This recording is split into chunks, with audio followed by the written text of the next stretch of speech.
So that's when I told them, put the peanut butter down and back away from the cactus. That's how it happens. It's a combination of things that just shouldn't work, but it does. And I get it. You want more, but oh man. Oh, what is up, geek and geekettes of the world? Welcome to Geeks, one mic. Technically two mics. How do you do G in sign language? I feel like I need to look that up right now. ASLG.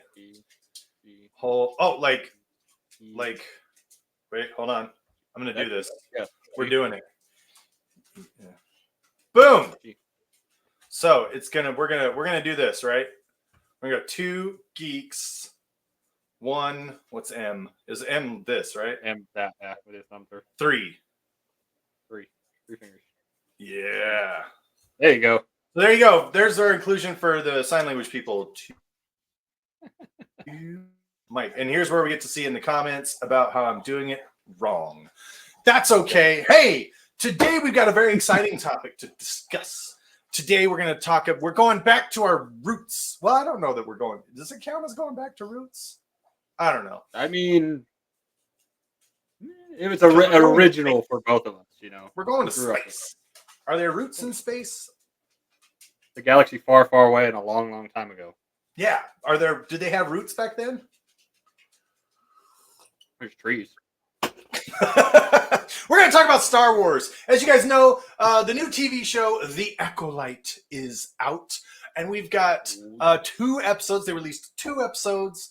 And we're going to talk about those. And they're going to have 1 episode a week. And we know how much you guys loved our collaboration on Shogun last time. Mm-hmm. And I know I loved having an improvement on the appearance of the show as well as the intellect of the show.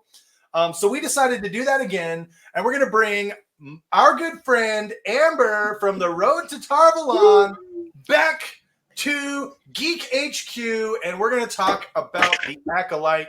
Amber, how the heck are you? Back again. It feels great to be here. I'm like the young Padawan today because my Star Wars knowledge is not great. That's right. You're a Star Wars noob. Yeah. I know all the old films from growing up, like watching with my dad. That was like one of those movies that, like Pops is always down to watch with me. So that, was a thing. But as soon as, Disney kind of took over, I really don't have a lot of knowledge. Like Andor, I loved Andor. I think that's the main one that really kind of sucked me in, but it's been a while. Now I have to ask, just because I'm old and it always hurts my soul when someone says, like the really old ones, and they're talking about the prequels. No, I'm talking about no. I'm talking 4, about 5, and 6. The originals, yeah. Okay. A New Hope, Empire Strikes Back, Return of the Jedi. Yes. Yeah. Mm-hmm. Oh, it hurt my soul when someone I work with was like, "Oh yeah, I remember watching 1, 2, and 3 when my dad had them on DVD." I was like, "You didn't see them in theaters?" He went, "No, they came out before I was born." I was like, "Ow, ow, ouch, that hurt." Oh, ow. My back, my neck, my I back. remember specifically going to the movie theaters to see them. I remember. I did my very first pop culture reference that just flew over the around me. I was deployed. This was 3 or 4 years ago. Well, 4 or 5 years ago. Woo! Time flies. I was deployed with the Air Force, with the Air National Guard, and I was in the shop and we were trying to fix something. I can't even remember what it was. And I was like, "Hey, do we have any just random parts, over in the parts store?" They were like, "Yeah, why?" And I was like, "Well, let's just go over and see what they have. We'll just MacGyver something up." And they looked at me and they said, "What's a MacGyver?" And I laughed because I was like, MacGyver, come on. No. They had no idea. They had no idea. They had no idea what a MacGyver was. Wow.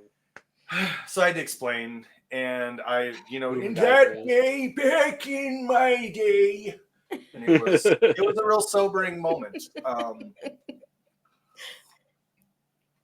Comment below if you're an old person like us and had a pop culture reference that someone just did not get. Elder millennials, Also, check in below. Leave a like to help with our back problems. Okay, so Amber, your understanding and or experience with Star Wars is basically the original 3. Have you surface seen level? have you seen the other ones? Yeah, I've watched the others, but I haven't really gotten much into like all the shows that have been popping off in the past few years. There's been a lot. Yeah. It's been a lot of content. But I mean, Josh, how many of the books have you read? Yeah, exactly. 0. Oh, dude.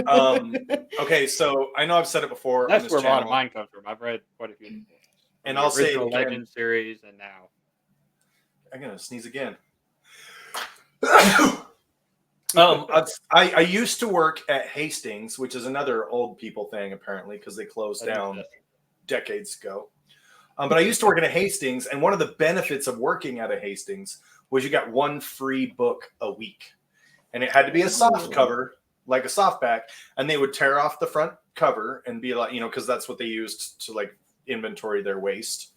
And they would just count it as like waste loss. And it was just it was a perk of the job. And it wasn't even like something shady. Like I could pick out 1 book a week and go to my manager and be like, I would like this book. And he'd go, there you go. And then they had a whole system in place for processing it. Probably the best workers perk I've ever had in my life. Yeah, that's amazing. And so as a result, I read a lot of Star Wars books and I have no idea what the titles were. Because I'd pick it up and I'd be like, I'll take this Star Wars book. The crazy thing with anybody who's book Star Wars oriented now, though, is 90% of the originals that came out with the original series and all those books are considered legends, and they're not lore now. So you had all this knowledge of Star Wars, and they basically said, that doesn't matter anymore. You got to learn new stuff. That's right. Darn it.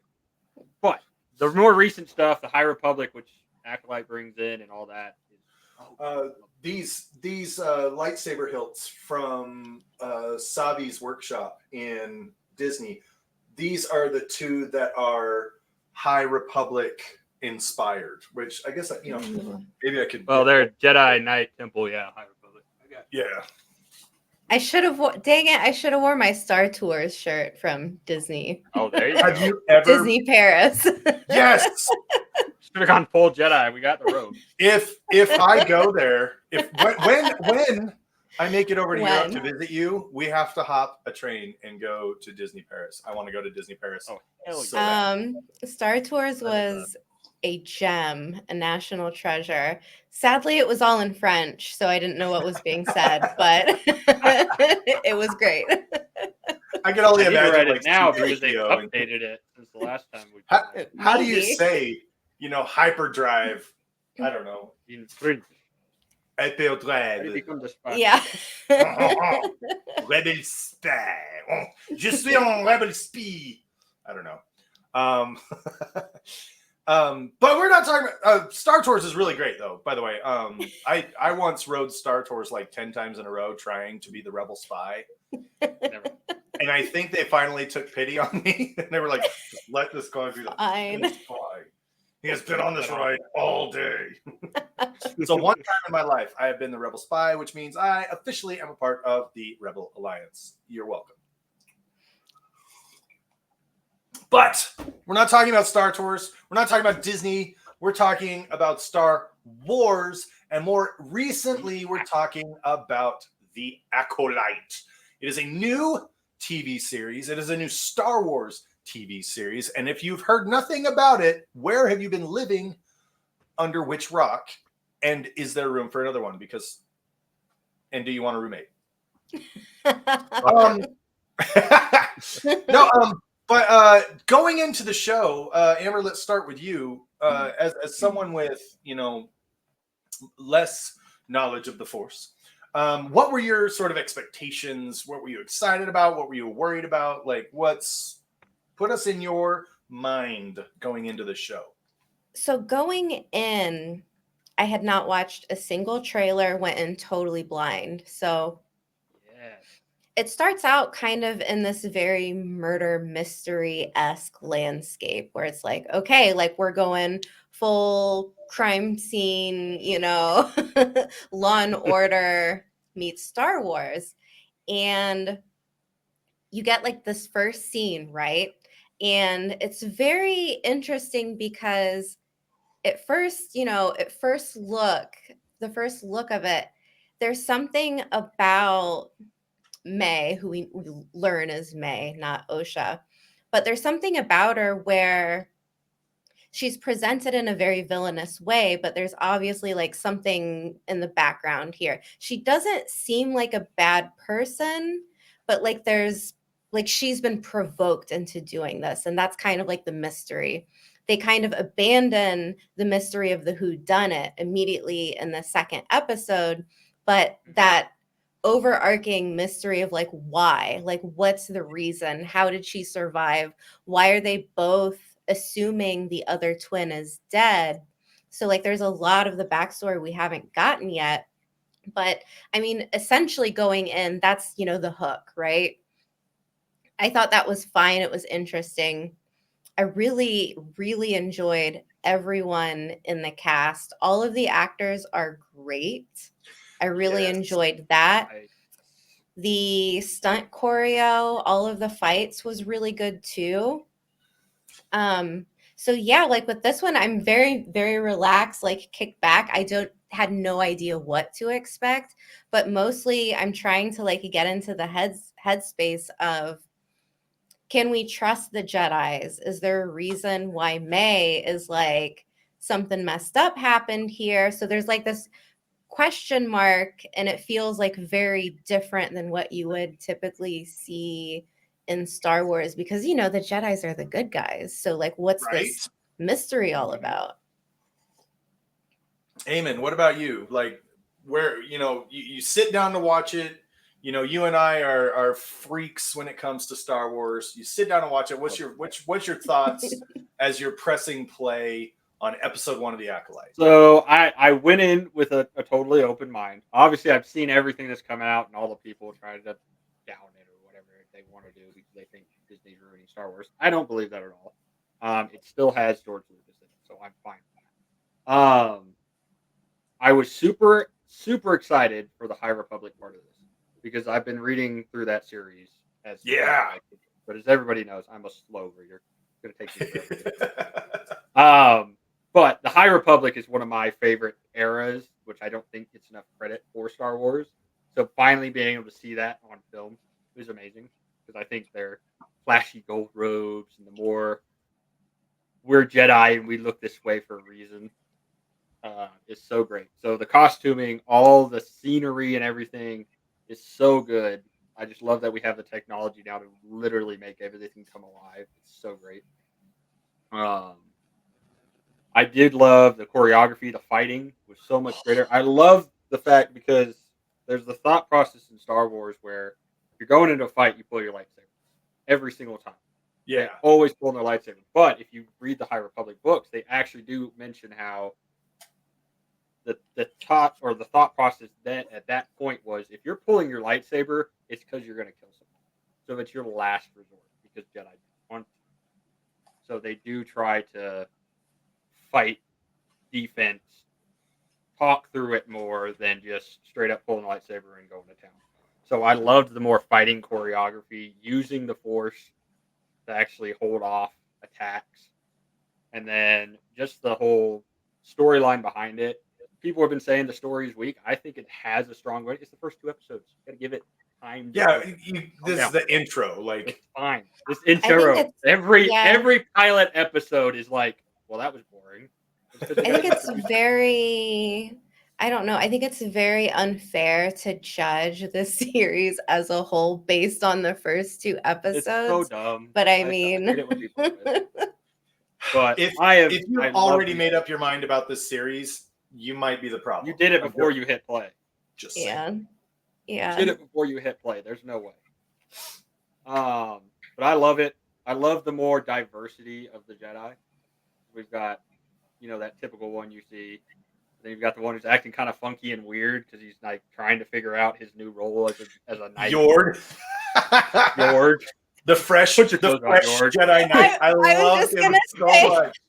He's such a himbo. Shirtless Yorg. Yes. Everybody loves shirtless Yorg. It's just that. But he's trying to figure himself out. You've got the young Padawan who's obviously very ready to get going. This is her first assignment ever. She's out amped. in the field. Yes. She's ready to go, but she's also like, oh gosh, what am I doing? And then probably one of my favorite, the larger gentleman at the Jedi Temple, the Jedi there. You can just tell he's that guy who he made it through, but they don't know really where to put him, so they send him to a temple out in the middle of nowhere. Like, hey, yeah, you go take care of that, dude. You're good. We like you, but you're just. I don't get it. We all work with them. We love them to death, but the girl that plays I'm loving it so far. Jackie, the young Padawan that's like popping off. Oh yes. She is.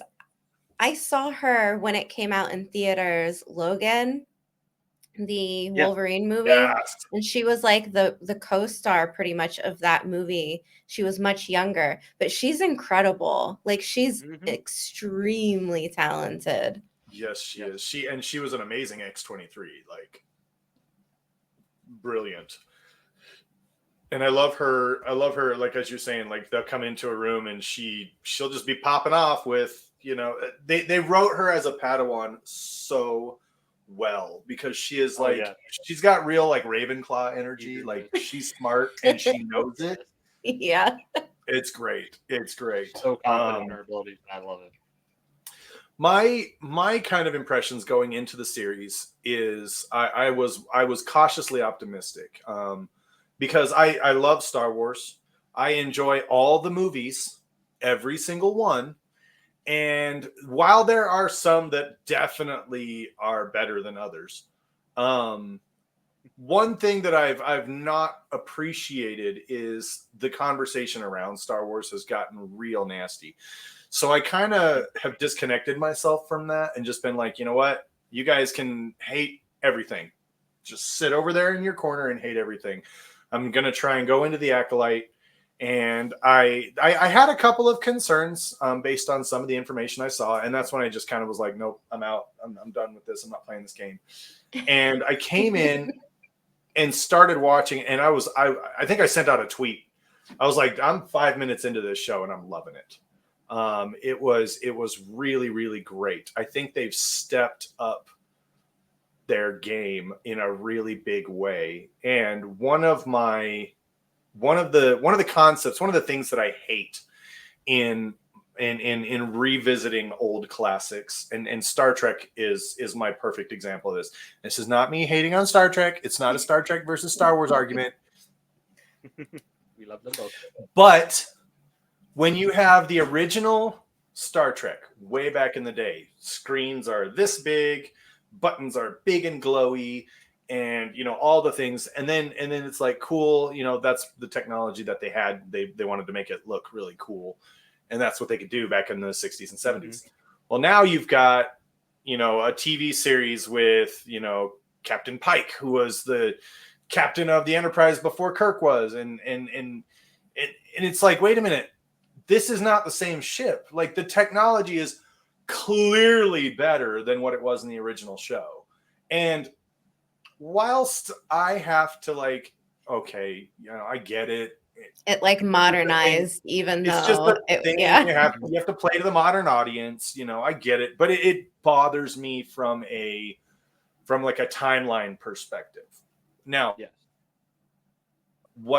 the Acolyte takes place 100 years before the events of Episode 1, The Phantom Menace. So this is at the height of Jedi power, Jedi comfort, and it's a really, really, really good time to be a Jedi.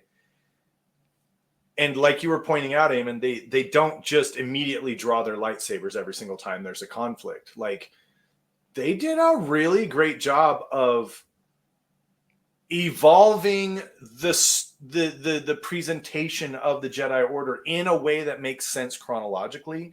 And I think that's such a smart way to introduce a story that takes place 100 years ago while still having it make sense with the timeline of the Star Wars series overall. Was that too much? Was that too geeky? No. That makes sense.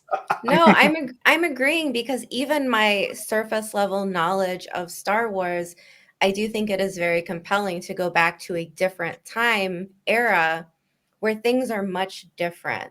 And that allows you to create a more like standalone story within the confines of this timeline. It's something different. And I like how that gives the opportunity to kind of focus in on the Jedi and be like, okay, I'm going to have to do a Wheel of Time like crossover metaphor here, maybe. But you know how in the Wheel of Time, the green Aja is like, we're the battle Aja, but like, really, what are they doing? Like sipping like cosmopolitans by the pool. There's no drama. They're sitting in their rooms being like, I would fight that guy. If I could use the one power as a weapon, I would fight that guy. I'd beat him too. I can't, though. But it's interesting in this context, because what are the, like, obviously the Jedis, they're training kids, they're doing things, but they don't seem to really be opposed by any force during this timeline. So like what you said, it's a really great time to be a Jedi. And for me, like, that's an interesting concept, because I have no idea where they're going to take it. Are they going to be completely caught off guard by this scandal because things are good, living is good right now? Or, are we going to have, a major plot twist, and the scandal is much deeper and darker than we think it could be? Which is another thing that makes sense for the Star Wars timeline. In the later movies, in the last 3, where Luke has just completely kind of disconnected, has been completely disenfranchised with, one of his biggest complaints is that as he studied the Jedi histories and the Jedi Order, it was very much the arrogance of the Jedi. And man, it really kind of hits home. I like this, and I like where you're going with this too, because we've got there's a scene where they tell Master Soul, played by Lee Jung-jae from the Squid Games, and he's so good too. The cast is so incredibly stacked. So good. They overstacked it. Yeah, they did. And she's like, hey, we've got to take care of this. And he's like, yeah, that could be damaging for, that could be something that our political enemies could do against us.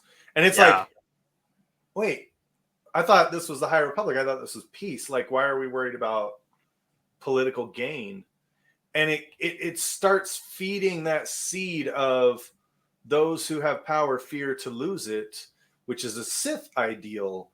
And you start having, and they start sprinkling in little Sith teachings in and among the thing. And I know, Amber, that's probably, over your head. I'm getting it. But like, there's even a line in there where they say peace is a lie, and which is a Sith teaching. When May comes up to Master Indara in that bar, like in the opening scene, May comes in and she does a goofy little, hey.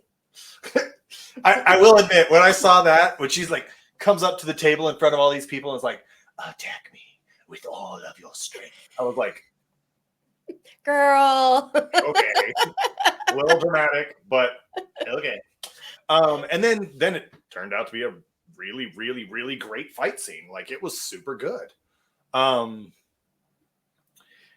The another Sith principle that was really illustrated here was they're fighting throughout the bar. The bar clears out. There's the barkeep is watching, and he's like, cowering. I don't know what he's doing. May realizes that she can't defeat Master Indara, just skill for skill, blow for blow. So what does she do? She throws a knife at an innocent, and the Jedi instinctively protects the innocent, all the while missing the knife that was thrown at her. And that is very much something in the expanded universe that, if you want to be a Jedi killer, target innocent. Yes. Always throw themselves in front to protect the innocents. So I loved that as well. And it's you almost get whisperings of Sith, sort of very, very discreetly weaving its way in. And I loved that. I thought that was amazing. Right. I mean, you even see it with the second episode when this Jedi who's literally been meditating for 10 years. Oh, the Barash Vow. I was so Vow. glad. I was so glad they brought the Barash in. That was so good. Yeah. And she literally convinces him to basically kill himself out of guilt for whatever has happened that we're trying to figure out. Yeah. That's Sith all day. Yep. So for those of you who may not know, sorry, Eamon, go ahead. No, you're good. I love it. The fact, like, we haven't had a Sith. If you look at the timeline, the Sith have been defeated for 800 years at this point, 900 years. This is about 1,000 years before the Battle of Yavin when the Sith War was ended. Yeah. So now it's starting to influence its way back in, and that's what leads to the Old Republic style of Jedi. So good. And for those of you who don't know, the Barash Vow is a Jedi version of a sort of vow of silence, a vow of meditation.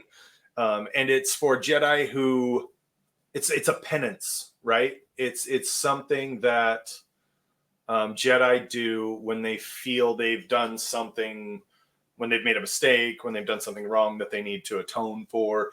And so what they do is they sort of go find a place, a temple, and they put themselves in a deep meditative state, become one with the Force, and just kind of chill until they meet their toe, as we would say, in the Wheel of Time. Now, it's only happened one other time canonically that I know of, and that is the Jedi that was in a Barash meditation when Vader came, right after Anakin was, surgically altered to become Vader. He had to, the Emperor wouldn't let him keep his lightsaber. He had to go capture one from a Jedi, and so that he could make his new lightsaber. And I love that as well because it introduces two concepts. One is the Barash Vow, and then one is you have to kill a Jedi, take their lightsaber, and that's how you can craft your own in Sith dealings. Really good. You got to break someone else's crystal. Really, really good. So good. Do you think with this show, do you have any idea where it might be going based on your background knowledge of the era? So my thought process for this is, like I said, the High Republic, I've done a lot of research. I love the High Republic era. I don't know why. It's a great era for Jedi. This is the end of the High Republic is what we're looking at. And you see it, think of that with Master Indara at the beginning. She's not in golden robes. She's more traditionally dressed how we would think of Old Republic Jedi from what we know of, right? And that's because I believe, and I don't know where to confirm this, I couldn't able to, but I believe Master Indara, so during the High Republic era, it's much more common for Jedi to go off on their own. To say, I don't want to follow the Order anymore, but I'm not going to go turn to be a Sith, so I'm going to go be a gray Jedi, or, I'm still going to... No, that doesn't exist canonically. Oh my God. You can't be a gray Jedi. It doesn't exist canonically. So they request permission from the Order to break away and go live their own life as a Jedi, but not following orders from from the as sort of like a Ronin. kind of, yeah, Okay. like a Ronin Jedi. Yeah, we're looking at the Ronin. It's very common. There's even, and they still assist other Jedi in missions as they're asked and things like that. They're not going back to the temple and looking for orders or going out on missions. They just kind of live the way they want to. And there's even one in the High Republic books who she's going out with them on this mission, but she does her own thing. That's just what she wants to do. She's trying to figure out her own way instead of being part of the Order. So that's what I believe Indar was doing out there. I believe she was broken away from the Order. Okay. She was dressed more, and this is where we're transitioning from we're Jedi, we're flashy, and look at us to we're going to be a little more conservative. I'm praying this is where we see Yoda kind of come in and take over the Order as he did, because this Ooh. would be the time period for him to do that. He would be about 750 years old at this point in time. Right. And so in the middle of the High Republic, if you read the books, it specifically states Yoda gave up his seat on the council that he had at the time and strictly teaches young. That's all he's been doing for a long time. He just wants to teach young. Obviously, eventually he comes back in and becomes the High Jedi for the Order. So I'm thinking he's more the one who pushes it into that conservative era of the Jedi, and I'm hoping we get to see that back in action in this. But that's where I'm thinking this is going to go. This is, we're talking about political powers and hiding things from people being political and things of that nature. You've had 800 years of peace. The only real battle the Jedi have been involved in this is during the books. They basically are fighting a terrorist organization, if you read the books. So that's, they're helping the Republic expand, but they're not going out in great armies like they used to. Okay. So that's where I think we're headed with this timeline, is the end of the High Republic into the Old Republic, and seeing why Jedi are so conservatively mindseted during the whole series that we. I like that. I like that. Right. I love it. I think the direction of the show, I think it's still largely a mystery. 100%. At this point in time, you have the rule of two, right? So there's supposedly one Sith Lord and one Sith apprentice. Now, we also see the Sith apprentice oftentimes will start looking for their own apprentice, right? So they'll start, we have Vader organizing the Inquisitors. Right. When oh my gosh, my names are May. May. When May is talking to her little dude in the apothecary shop, they're talking about like they serve the same master. They serve the same. Premier. Yeah. Yeah. And my thinking is that they're going to, that the Jedi are going to track down May. They're going to have to work through the family trauma of May and Osha. Also, I love the irony that her name is Osha and she goes out onto the outer hull of a spaceship, not right, in OSHA regulated, lifelines.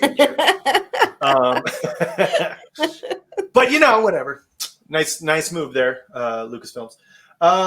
But they're also going to have to track down May's master. And I think there's going to, if one thing we know about Star Wars, they love a good misdirect. And I believe that this master is either going to be not a Sith, just a rogue Force user who's out there recruiting because it's a big galaxy. Or I think it's going to be a Sith apprentice who is training up Force users to help him overthrow his master, blah, blah, blah. And I think that the Sith Master, I would love for the Sith Master to be Darth Plagueis. I don't know, but I would love that. So, Amber, same question to you. Oh, with more surface knowledge, like okay. In general, based on what you've seen in the first two episodes, where do you think this is going? Yeah. Okay. So there was one scene that I feel like All right, so we've got, it feels like, two plot lines. There's something going on in terms of like what's going on with the Jedis, because there's been sprinklings of like curious things that they're talking about, political machinations, yada, yada, yada. But there's also this question of like what's going on between May and Osha, because in one of the last scenes in episode 2, Osha, or May is like escaping. Osha is in kind of like this alleyway, and she goes to shoot at her sister. And then I'm watching this and I'm like, okay, well, maybe this was just to slow May down, to capture her or whatever. But like they have this very knowing like look at each other. So it almost feels like we've got plot A being, you know, stuff that's actually going on with the Jedis, and then plot B is like a family thing, like some unknown traumatic incident. We know that there was this fire, but why do they both think that each other is dead?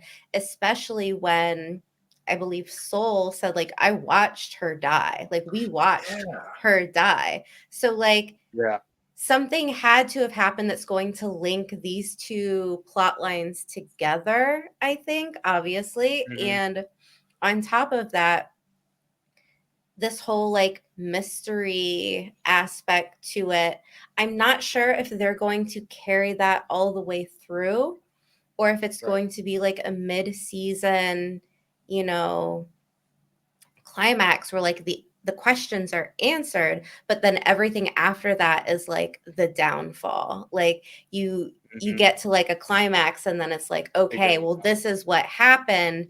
And then the rest of the season is going to be like cleaning up the mess of whatever it was. And I'm really interested to see, because some of the reviews that I looked at were people that had seen like the screeners, but they had only seen the first, I believe, 4 episodes. So like those seemed pretty positive, which made me think, okay, well, like maybe it kind of like ends at a very like interesting midway point, and then like nobody knows what happens for, you know, the latter half of the season.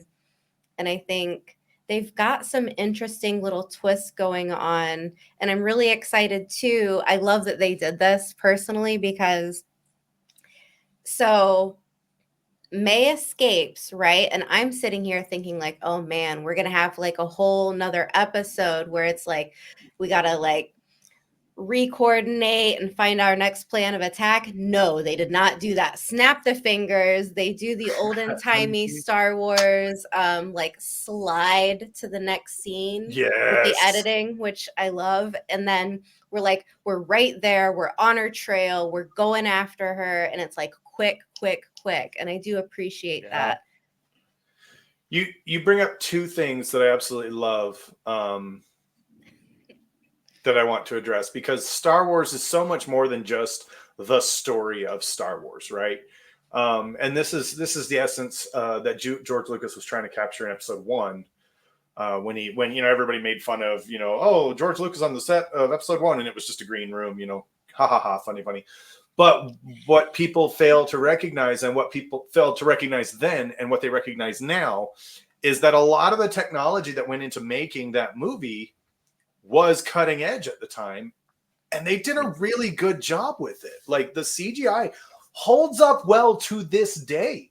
If you watch Phantom Menace right today, the CGI holds up. Like they did a really great job with it, and that really pushed these things forward. And that was a sort of a real life impact of Star Wars. You have Star Wars that's constantly pushing that technological aspect of movie making. Absolutely. So that's when you've got these similar edits and the screen wipes and the things like that, I love that they're paying homage to that while still pushing the envelope. Oh, absolutely. I was thinking about the LED sound or stages that they use in Mandalorian. So I don't know. Okay, Josh is nodding his head, but it's basically like you put these people in this room and the entire room is LED screen. So the character can stand there, but then essentially be transported wherever you want. You want them hanging off of a ship in space, you can do that. You want them in a desert, you can put them there too. And like, I believe The Mandalorian was one of the first series that was using that. And it was a really big hurdle to become familiar with the technology and learn how to use it correctly so that it looks good and not just like, like you're standing there, the wind's the wind's blowing really hard. You can see the dust flying, but the character is just standing there. The hair is limp, like nothing's moving. He's got moving. a very Myrddraal cape. Yeah. But I mean, it's stuff like that now, you look at something like House of the Dragon, where you've got, dragons flying around and they're completely digitally altering backgrounds to make it whatever you want it to be. So what Josh is saying about how cutting edge it was at its time, like they're still doing that. They're still carrying on with that. Yeah, Lucasfilms is one of the premier special effects. Or no, it's not Lucasfilms. Lucasfilms is the production company. What's the effects company underneath Lucasfilm? I don't know. I'm so Google. Google. Yeah. Quick type. Don't look at me. Industrial Light and Magic. But the thing I've always loved, especially about Star Wars nowadays too, is not only is it the 3D and CGI effects that we get to see, but the makeup effects of the alien. The practical effects. Yes. The practical effects that are actually there. They're physically being used. I love it so much. There was huge downfall, probably my only downfall with the Ahsoka series when they made Ahsoka real life, was her headpiece was so off from what originally, like you even look at the Phantom Menace and Master, I'm blanking on her name. I'm stupid. She's not a major character, but she is. But the other Indira. The other Togrutan, Luminara. No, Luminara is not Luminara. I've actually got her right here. So don't. It doesn't say her name, of course. Her. Shakti. Yes, thank you. Shakti. Her headpiece was amazing.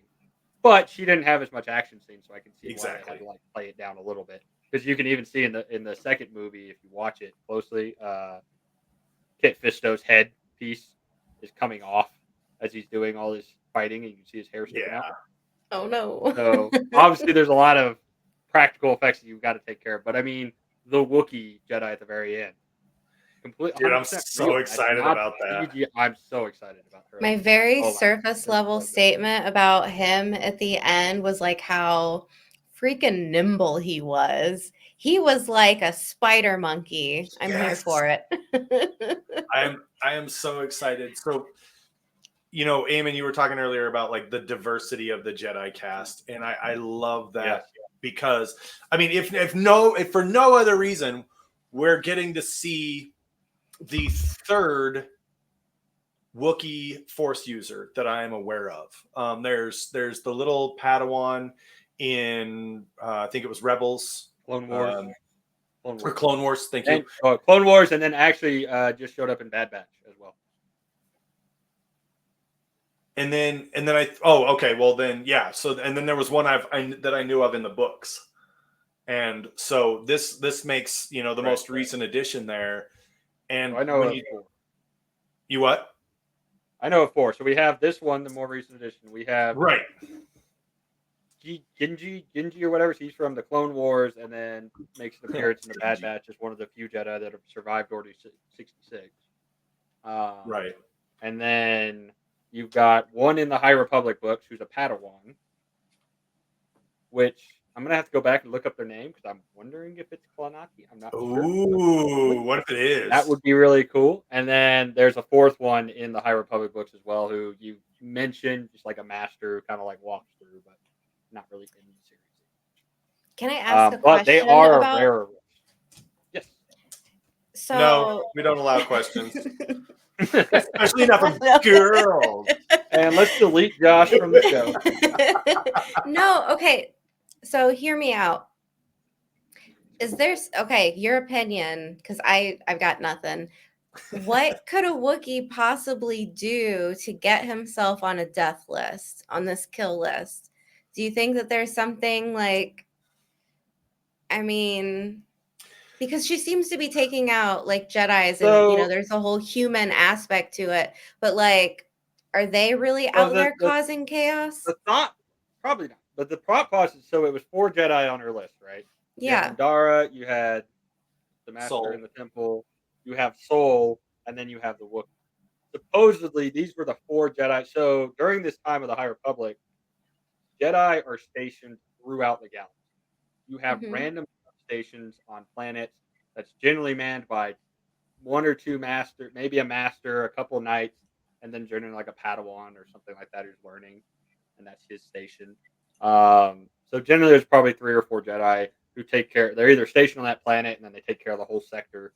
So whenever there's an issue, the Jedi just goes, "Hey, there's a problem in your sector. Go take care of it." Right.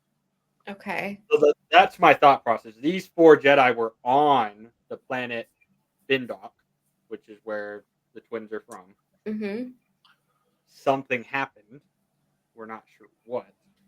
Yeah. But little I know from the research I did, Bindok was a planet of Force users. Okay. There's a cult. So I don't know if you've ever heard of the witches. The what do they call them? The Night Dark Sisters. Witches. The Night Sisters. They made Okay. an appearance in the Ahsoka series. They're well known in the Clone Wars. Darth Maul comes from the Night Sisters planet. That's his planet of origin. And so does Asajj Ventress. They are basically force-sensitive people who use the Force, but they have more of a mythical power to it. So they're considered Okay. not Jedi. Bendaku has a sect of that. I don't think they're night witches, but they are witches from what I understand. So I'm guessing that means May and Osha are part of that clan. I'm betting. And then something Okay. happened where the family got wiped out. They took Osha. It's some kind of shady deal of that nature.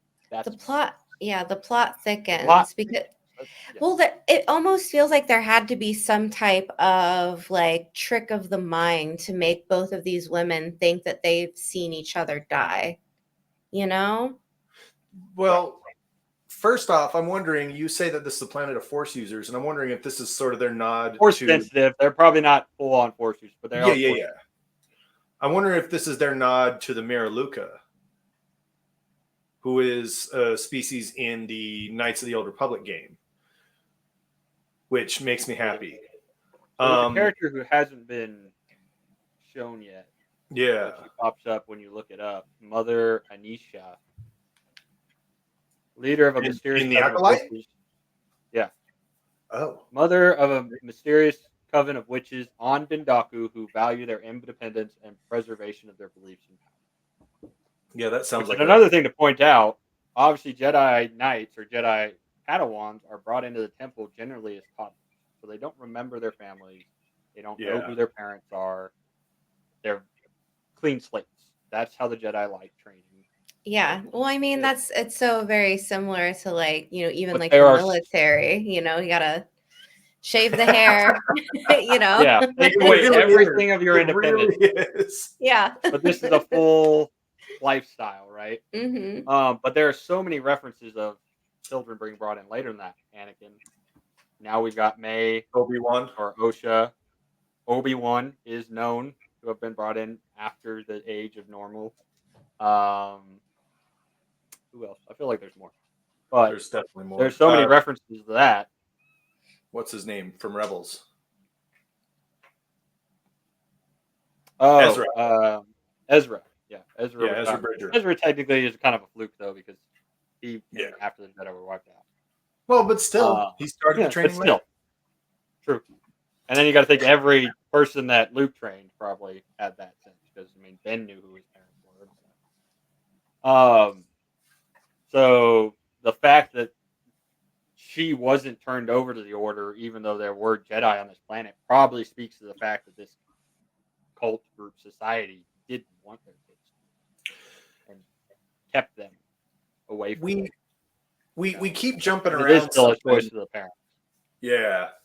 We keep jumping around something that I kind of want to hone in on, because I think the crux of one of the main mysteries is May and Osha not knowing that the other is alive, right? Mhm. I mean, Osha even has a dream slash, I'm calling it a force vision. I really do think it was a force vision that she mistook for a dream. They've got, which another thing, are we going to see the force link? Force link between twins would be pretty plausible. Okay. It's tradition in Star Wars. Right now, I trust Master Soul, right? Lee Jung-jae just has that face that I just want to trust him. I'm so with you right there. And I love him. Said, yeah. I love him, but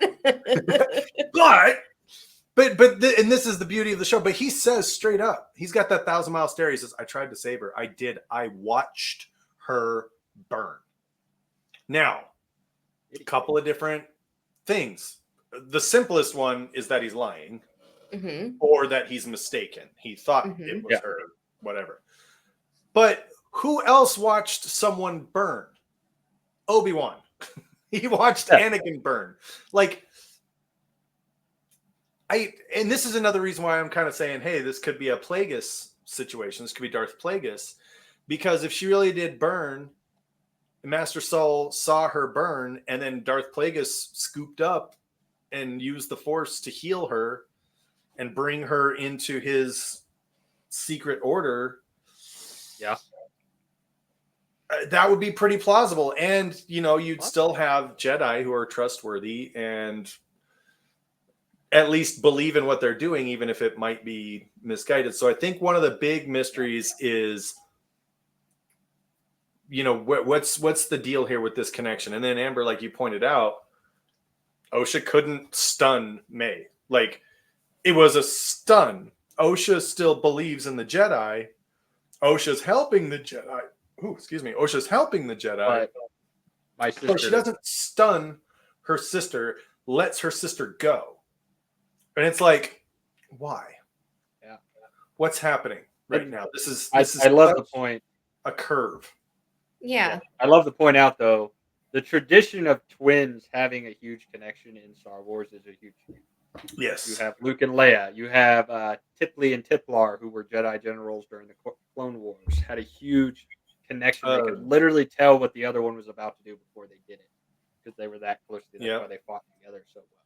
I mean, it's so rooted in mythology, it's just it would be very, I think you're onto something there. I think it would be very fitting if that's somewhere they went with it. Yeah. Yeah. And of course I gotta love the twin factor. Yeah. It's like one of those, she stuns her at the end. Great, cool. Oh, whoops. But no, there's that factor, and then like I said, it's just we don't know what happened on that planet. The biggest question I have about what happened on the planet, was Soul a Jedi Knight, or was he still a Padawan at the time? Because seeing as how he's a master. Well, yeah, he's a master now, but how long ago was it? 16 that's a good years? Point. He could easily become a master in 16 years. He is the only one of the four who is still with the Order on Coruscant doing the Jedi job. Yeah, he's not Anakin. He could become a master.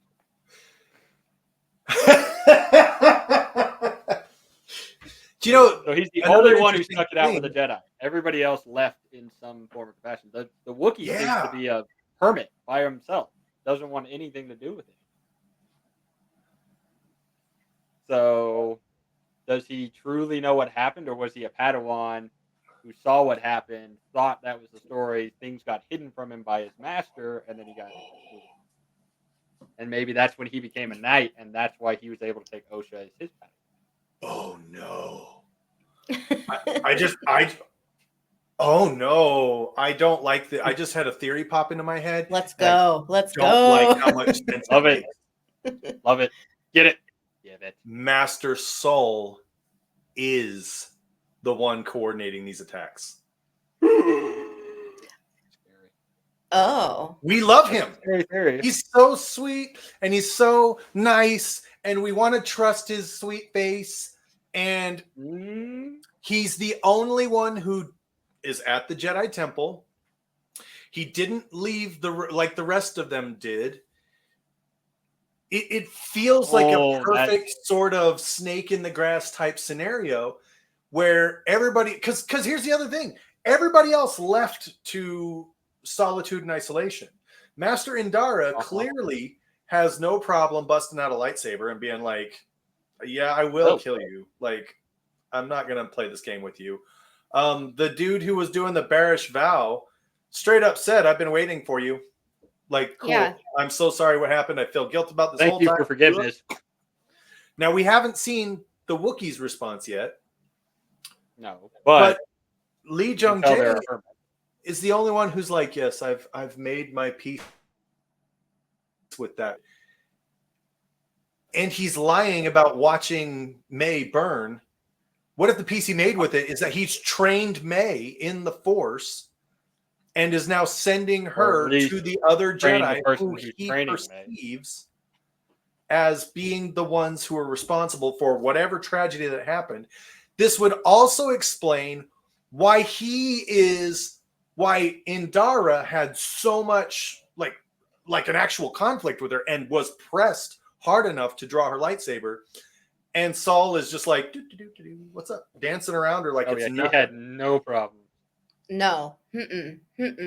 I love this theory. I'm all in. And Indara, Master Soul, you got to remember, Soul as well is a blue lightsaber user. He is a lightsaber user. He is not an actor or what do they call green? A consular. Consular. He's more of a battle. He's a sentinel. Yeah. So. Okay, I have another thing maybe to build on this is we saw Carrie, why can't I think of her full name? Carrie Ann Moss. Carrie Ann Moss. She gets this very short cameo, right? Yeah. So like when I sat down and saw her, I thought, oh, okay, like she's going to be one of the main characters. No, I was wrong. But then when I saw Soul, I was like, oh, it's this guy from Squid Games. And like, let's be real, Squid Games was one of the highest watched or the most watched shows on Netflix. This man is probably more recognizable, like in the sense of like viewers, audience around the world than anyone else on this show. I don't know how many people, overseas really know, her, but he's like a big name. He's a get. It would make sense if you give him a role where it's like very nuanced, very flashy, something that's going to be very shocking, because that's typically like you put your star in a position where they're going to have a lot of screen time and a lot of action or something, right? So like, I feel like it would kind of make sense to give it to him. And two, like in Squid Games, he had a very different personality, so like that would be very interesting if there is that twist, because you'll get to see this guy do like a full other character. Yeah, I mean, it's just like Lord Sidious. He was playing this politician for years and then he turns to the Emperor. It's a whole different person. Damn, I hate how much you made that theory made. Damn it! I wanted to like him too, and now this whole completely like side just because they're evil doesn't mean you can't like them. Yeah, I was gonna say it makes me like him more. I love that. He becomes the bad guy. Yeah, first cosplay. I will say, with respect to Carrie Ann Moss, the only complaint that I have about the show is how little screen time she had. They popped in episode 1. She had that fight, and immediately all I could think of was, damn, all that Matrix training paid off, and now she's got this cool job, and we are going to see the most amazing choreography from her. Oh, wait, she's dead. Yeah, that was so quick. Damn it!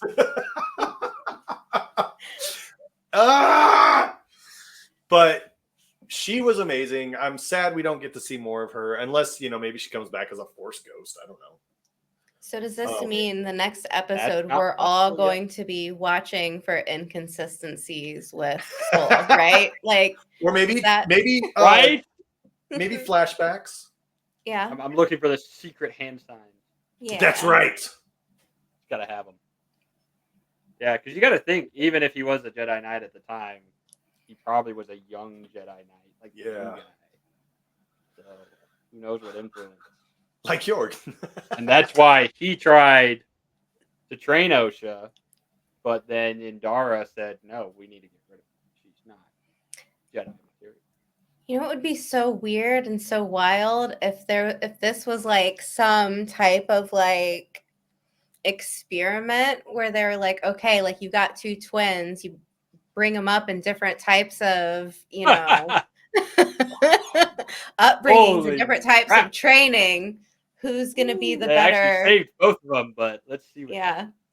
Who's going to be the better student? I love it. Damn. It's even better. I don't know.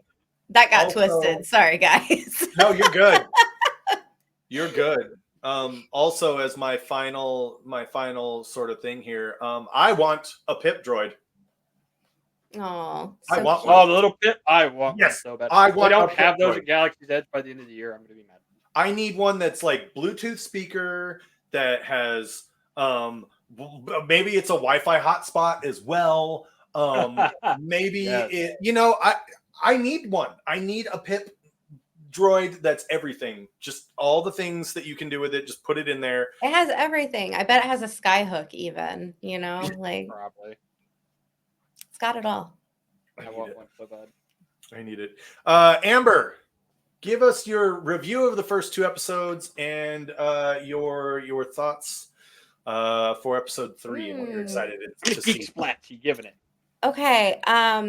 I thought it was good. I don't think that there was really anything. This is one thing that I saw on the interwebs that people were freaking out about is like, you can't have fires in space. Fire shouldn't be allowed to happen in space because of oxygen. Well, you know what? Watching the old movies, there were fires in space in those movies too. So Cry Me a River. But watch any documentary on the International Space Station, and fire is one of the biggest concerns they have because you have atmosphere indoors which will burn. Your oxygen atmosphere. Yeah, I guess the complaint was about the fire that May put out on the outside of the ship where there was in I saw the whole thing, but which was I'm so over it. I don't care about that at all. But I think they did the same thing with the bombers. And they were like, there's no gravity in space. Why do the bombs fall? And I'm like, you don't think they pushed the bombs down? There was no downward motion of the release mechanism that pushed them towards the ship? Weird. So dumb. Anyway, sorry. No. I do think this show is intended to be like it feels very much like it has a target audience, but it is able to appeal to like anyone outside of that as well. Where Andor felt a little bit more like thematically mature, this feels like a little bit more like, anybody could enjoy it. And I don't think that's a bad thing at all. That might not be a selling point for some people, but I'm totally happy with what I've seen in the first two episodes. I don't get hung up on, like any of the big details where it's like, is it lore? Does it fit with what I read? Because I have zero knowledge of that stuff. Which excites me about this conversation because I think we have three people here who, though our knowledge of Star Wars is very, very different. My knowledge is different from Eamon's. Our knowledge is going to be different from yours. Our perspectives are going to be very different. But I think we are three very positive people who are going to have a good conversation about it without getting all the negativity and nastiness that people get involved in. And I'm really excited about that. Eamon, what about you? What's your rating of the first two episodes? And what are you hoping to look forward to in episode 3? I love them both. I loved coming into it with an open mind and being so overblown that I'm excited for the next one. Like, so many people were trash talking it before it came out, and it's just dumb. I'm like, stop. Wait till it comes Oh, out, then you can talk yawn. your trash. So dumb. I'm super excited. I can't wait to see more of Kenelak, the Wookiee Jedi, because I don't think we haven't had a live Wookiee Jedi yet, a live stream. I'm excited by this guy. I'm So I'm excited. super excited, especially with just how he's like, "Yep, mine, break blaster. Okay, get off my Yeah. land, go away." Like, I Yes. want to see what's going on here. This is gonna be great. I don't think if May finds him, that's gonna be an easy fight. It's gonna be a great fight. Fun story. The Jedi Wookiee is played by Eunice Suotumo, who would play Chewbacca in the last 3 movies. Oh, okay. So same actor. Continuing the Wookiee tradition. He knows how to be a Wookiee, and he's carrying on the legacy. Yeah. The other person I'm excited to see a lot more of, and we got snippets of her, and a lot of people were like, "Oh, that's just a side character." No, very important character was Ventress Roa, the R.I.P. Elder Master that sent Solo on the mission, the Green Master. She is from the High Republic books. I haven't read that book yet, but she is a teenage prodigy. She made Knight before she was out of her teenage years. Oh wow, that's how good she is. And obviously is now a master of. She's an Elder Master, so I'm excited to see more out of her, especially because she's one of the only other characters known to have a purple lightsaber as well. So it's gonna be fun to see her character, see what they do with her. Lovely. Now we have a book and visual representation. Lovely. My rating, my overall thoughts on the first 2 episodes is I love them. I am pleasantly surprised at how well they've been done. I loved the fight choreography.